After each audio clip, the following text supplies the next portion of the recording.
This is the Hyundai Inster electric SUV, and it's going to be the brand's cheapest electric car when it arrives in Australia early next year. Now, we don't know prices yet, but it's odds on to be priced similar to the MG4 electric car and the BYD Dolphin. Now, we're getting a sneak peek of a prototype over here in Korea to find out what it's going to be like for Australia. Our prototype test vehicle was mostly covered in camouflage inside and out, but since our drive, the car has been fully revealed, so we know what it looks like. It has massively cute looks with a face full of character, thanks to circle LED lights, pixel graphics on the turn signals, strong fenders, and flash alloy wheels. The Inster really is tiny though. It's based on the Korean market Casper petrol-powered small car, and it's shorter than a Mazda 2 and slimmer than a Toyota Yaris. Hyundai has stretched the distance between the front and rear wheels compared to the petrol version, which liberates more space inside. Add in its boxy shape and it's proper roomy for such a mini machine. It can seat 4 adults, but the boot is very small. The rear seat can slide forward to boost cargo space though, if needed. Hyundai is aiming for a circa $40,000 price tag globally, but in Korea, its price has been revealed and it's the equivalent of $33,700 in Aussie dollars.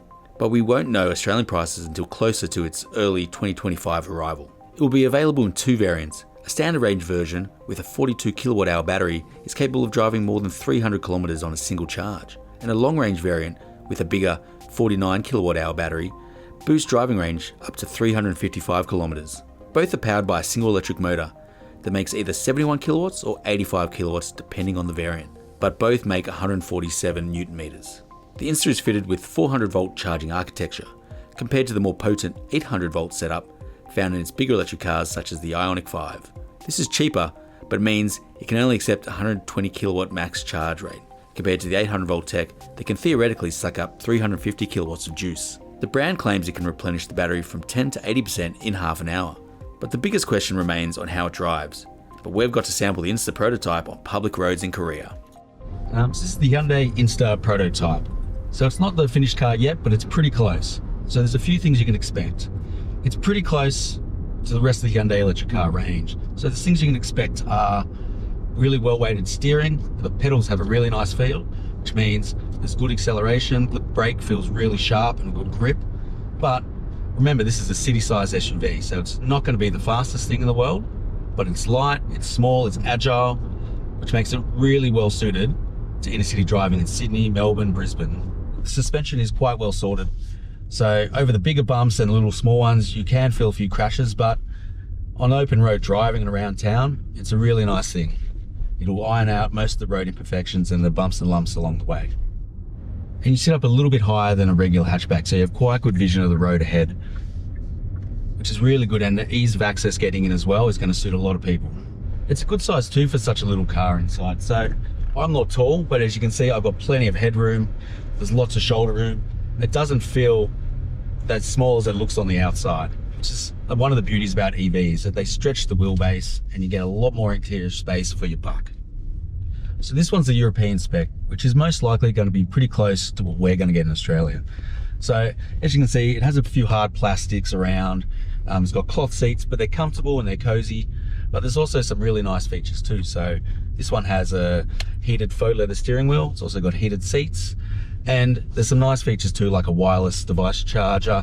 So it's also got 2 big screens, one for the multimedia and one for the driver display, which is a really nice high-tech feature. It's such a nice little city car. Now, it's not a very powerful car, so it only has, 80 or so kilowatts. It's got about 150 newton meters. But what it is, it's a great little city car because you're not going to win the traffic light Grand Prix. That's not what this car is. It's an urban-focused machine that will get you from A to B in relative comfort. So as far as range goes, we're in the long range version, and Hyundai's aiming for about 355 kilometers of range. And so far we've done about 30 kilometers and it's wiped off about 30 kilometers from the thing, but that was mostly city driving. So that's where electric cars are generally at their best and they're most efficient. This one also has several driving modes. So it's got sport, it even has a snow mode, and it's got regen braking paddles on the side, so you can up and lower the amount of regen you get when you brake. Will this new Hyundai electric SUV be an instant success? Well, that's the big question. It's a small, charming, and tech-heavy electric SUV. It has all the right pieces to mean that more and more Australians can get into an affordable electric car from a mainstream brand. Now, it's not for everyone. It is a small car and the range is limited. But if you're a city living Aussie, then this might be the right car for you to dive into EV world.